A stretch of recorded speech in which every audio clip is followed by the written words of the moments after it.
WNST, Towson, Baltimore, and Baltimore positive. Well, we're positively into Preakness time around here, but it's always a great time for the Maryland Crab Cake Tour. We got a unique one going on this week, and by the time you hear this, it'll already be in the books. The Land of Kush and the vegan crab cake and vegetarians. And I've learned that Brooke Learman is not a vegetarian. She's a pescatarian. I learned that. Also through Vignaraja and Kirby Fowler from the Maryland Zoo joining us to talk about brew at the zoo and learning about vegan crab cakes. And they also have great soul food, so it's going to be great at the Land of Kush. And we're going to be doing the Maryland Crab Cake Tour also next Friday on the 27th.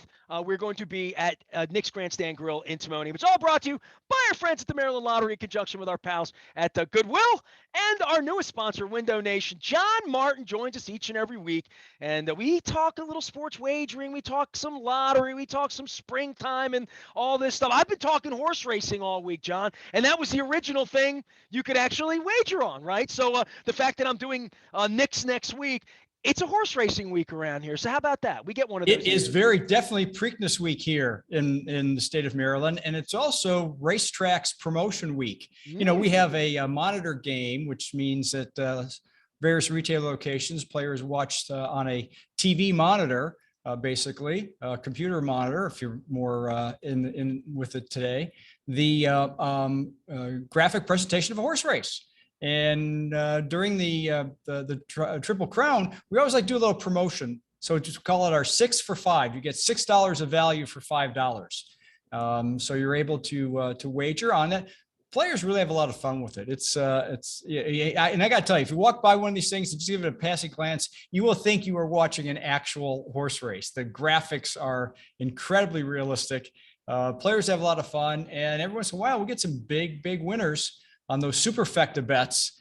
You know, we're talking about tens of thousands of dollars. Matter of fact, we had somebody at Edgewood recently, $86,000, $86,000 in Esther on a Racetrax game. So that's some pretty fun stuff. Well, I mean, the incentive to win money and the incentive to play and have a good time, and the horse racing, as I said to Marty McGee earlier this week from the Daily Racing Form, that's sort of the original thing. We're now into a point where we can go down to 5 different locations. There'll be more soon, and play Stanley Cup or NBA this weekend, PGA Championship. I've been talking a lot of golf this week. In addition to all this, you know, this has sort of opened it up for other people to do other things as well, right? You are truly a Renaissance man. I try to be. You just have to go to Vegas to do this stuff, you know. Golf, hockey, basketball, horse racing, vegan crab cakes. Is there nothing, sir, that escapes you? Well, the vegan crab cake thing's going to be, I've had people say to me they're shellfish intolerant, or they just don't like crab meat, or they're vegan or vegetarian. And they say, how do I come to the crab cake tour? Because, I mean, you thought the crab cake tour was a good idea. A lot of people have come out and think it's a good idea because we like crabs, right? So then they said, can I get a burger? Can I get a salad? And a couple folks said they were vegan.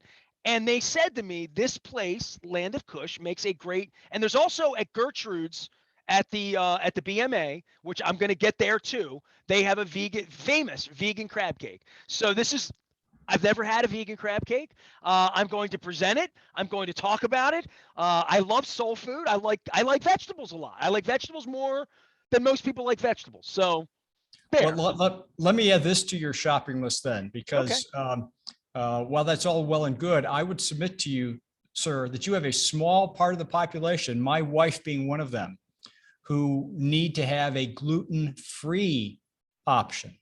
Because, you know, many times the great crab cakes and your great crab cake marketplace will tell you, you know, you got a little breadcrumb in there. You got something that kind of makes no bueno for your wife, right?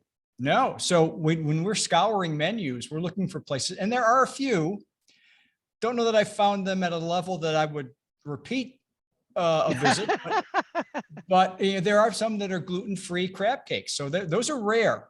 Well, I'll give a shout out for gluten-free because I have a lot of friends with family members and they're gluten-free. And I had an occasion literally last week, right? So last week I was out in the Bay Area, and one of my dear old friends has celiac, right? So I didn't really, I had to Google it a little bit and figure out. And she said, you know, I have a gluten-free diet and elimination diet. I'm like, okay, where can we eat? I eat everything, and we wound up going to this Thai place, and she ordered this appetizer that it was rice noodles, right? So, which I like.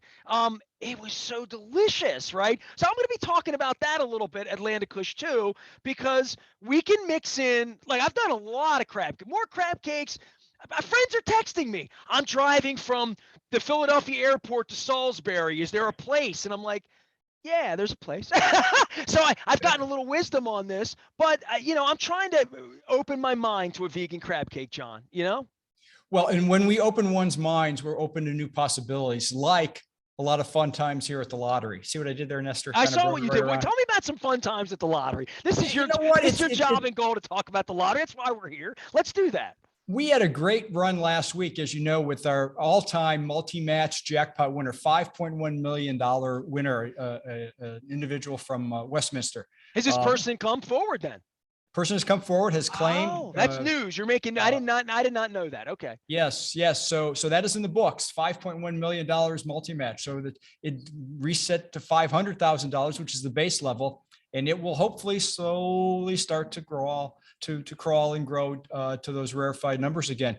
We're past the triple digits on both Powerball and Mega Millions this week. You know, there's something magical about that. It's not real until you get $100 million plus. You know what's magical about it is my wife and I'll be at Royal Farms because we need gas, and she'll look up and see it, and she'll go in and play because it takes a third digit to get my wife into those two games, but the minute it happens, she notices and she plays. Yep. She does. Yep. So that's where we are with those two games. Always fun promotions, mdlottery.com to keep up to speed and up to date on all of our player promotions, which include things like, you know, we still have a monthly jackpot, rolling jackpot for our Monopoly scratch card and fast play games. So Monopoly players are still enjoying for another month or two the rolling jackpots. We just had a gentleman from Salisbury win this week, the most recent monthly installment. The Home Run Riches, our scratch off Home Run Riches bases loaded game, where contestants of the game are selected and they're hoping for the O's to hit a home run or two or three during that game for cash prizes. And this is where I come in and say they did move the fence back, right? So they moved the fence back. And so the other night, Judge hits what might have been, could have been, should have been, then gets thrown out. And I'm thinking, all right, maybe the worm's turning for the Orioles. Maybe the curse of the Bambino. Maybe I had Gibbons on 2 weeks ago from the Babe Ruth Museum. I'm like, you know, ever since we built Babe Ruth out there, let's move him down the street. There's something about the Yankees kicking our asses, and they're pretty good. But that was a moment. We had a moment. You know what I mean? And the fence moving back has created moments for fans. It happens from time to time in your business and my business. Every once in a while, someone who will enter the fold, a new employee of ours who professes their undying love for that team in the city. And, you know, he was in here puffing it up the other day about, you know, their record and I said, dude, it's the middle of May. You haven't won anything. It's the middle of May. Spoken like a Guardians fan. Hey, I picked up a Guardian. I'll bring it in next time. Big My C Guardian on it. hat. Which one? Big C, right? It has a big C. Oh, no. The C, you know, if I'm going Guardians, I'm all in. It's got a G with kind of the winged logo. I haven't seen that yet. I want to check that out. See it more than you care. By the way, on the sports front, and I've spent a little bit of time with this, because you're from Northern Ohio, Cincinnati is involved in the World Cup bid, right? We're involved in the World Cup bid. It's the most Baltimore positive sports thing I can think of, because you talked about one thing serving another. The Washington-Baltimore bid that's come together here. John, I've been here all my life. I've been doing this 31 years. I've never seen Baltimore and Washington come together on this kind of thing, that it could really be – this could be one of the most incredible things to ever happen to the city. And I don't think – I've been trying to crow about it and say, if this happens next month, that we get 6 World Cup games here in 2026, and it's because the DC Stadium's no good, which I love that even more, you know. But for what it could mean for the community. Sports really does have that power in a different kind of way. It does, and the thing about it, and in my storied career, every once in a while I've been involved with big deals like this. I mean, this is a big deal. You read about oftentimes when countries win Olympic bids and how they have to build venues, and the venues are miles apart. Well, that's exactly what the World Cup is like too with soccer. I mean, you're talking about Washington and Baltimore sharing the regional focus, but you're talking about something that's in 2026. I don't want to even know when they started this bid process. I mean, that's a long window. No, the bid goes back to this. So I went to the World Cup in 2006 in Germany. And when I came back, my eyes were open, right? I went to Zurich. I was in Amsterdam, and I was at several of the German sites when the U.S. played. And I saw the festivals, and literally, John, this behind me, the hill and the water and where I lived, this was the view where I lived at the time. I'd lived downtown maybe 4 years at the time. I thought, man, we could be if we embraced the World Cup for a month, people from all over the East Coast would come to Baltimore to watch big televisions on barges in the water. We could be this thing that they did in Berlin. They had 1 million people every night come down to the riverside in Berlin, bringing people together. And I thought this would be great for Baltimore. I talked to Terry Hazeltine, who's been unbelievably, incredibly, like he's at the front of getting this done, that they got another soccer game. Arsenal's coming in. But I went to him. I went to the mayor at the time. I went to people, Ed Hale, who was in the soccer business, and said, this would be amazing. I threw an event in 10, lost more money on it than I did anything in my life. With Don Moeller and Towson, we threw a soccer festival with a big screen TV on the square in Towson, because I felt like this is something we could own, and eventually we would get a World Cup. Terry gave me a jersey that day that was a number 22. And the reason it was 22 is America was trying to get the 22 Cup. And it said Baltimore on the back of it. It was a U.S. team jersey. And it's gone now because it kind of letters peeled off, and it's been a long time. But we're trying to do all this and lay this groundwork. When you talk about how long it's taken, that's the pipeline, and the corruption, right, of how Russia got it and Qatar got it, and the money and the government and like all of that. But they've tried to clean all that up. But Baltimore's on the cusp of doing that. So we talk about sports and World Cup and wagering, even, all of that. All that's going to be available. We may even have mobile wagering by 2026, Nestor.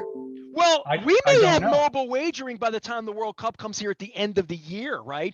I mean, the World Cup's going to be a heavily wagered upon thing in this year, later in the year. Give me a little update. Swark me a minute.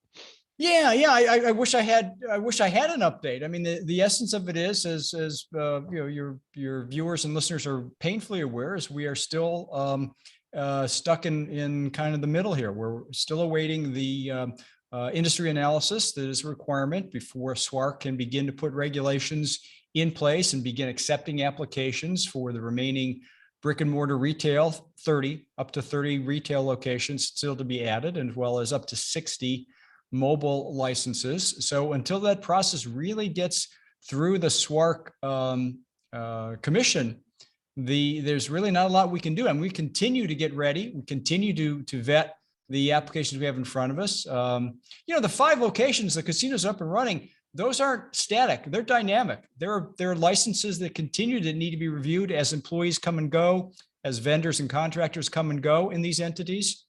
So it's not just you do it and put it on the shelf and forget about it.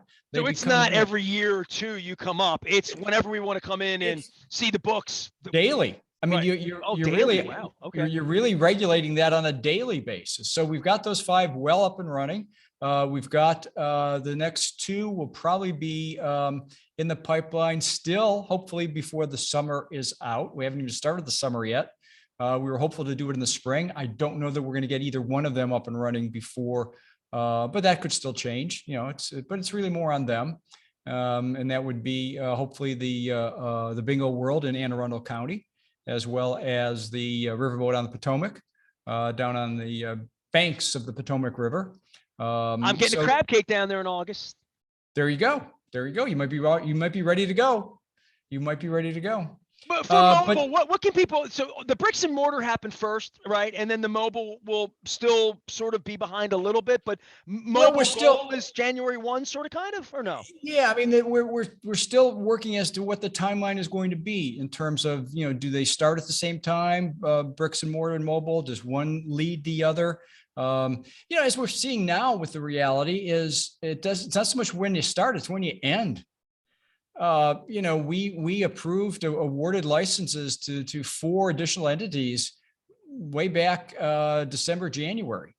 And here we are now, May, June, and still not, come to opening any of these 4 locations. So Speaks to how difficult it is to do, right? Like, just in exactly, it's really general, difficult. everybody wants to own a thing or a restaurant or a bar, and then you have to like go do it, and it's harder, especially if you've never done it. And most of these folks have never done it.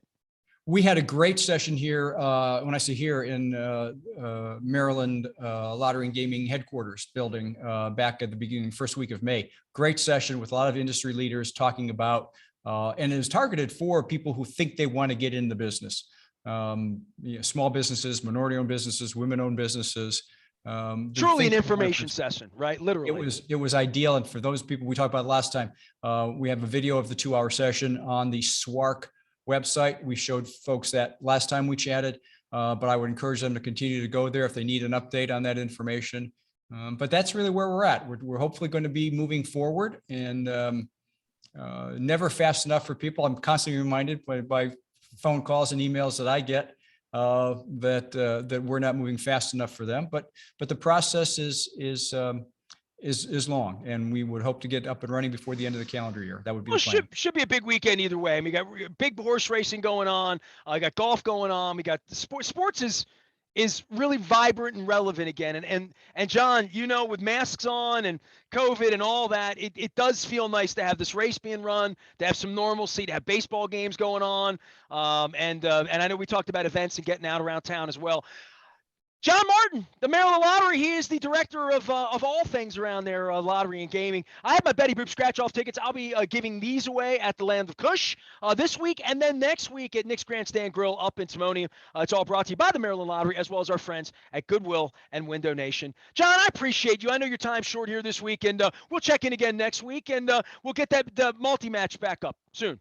Yes. Thank you, Nestor. Good talking to you as always. Always a pleasure. John Martin, talking a little baseball, a little sports, a little World Cup, a little gambling, a little Betty Boop, doing it all. I am Nestor. We are WNST, AM 1570, Towson, Baltimore, and we never stop talking Baltimore positive.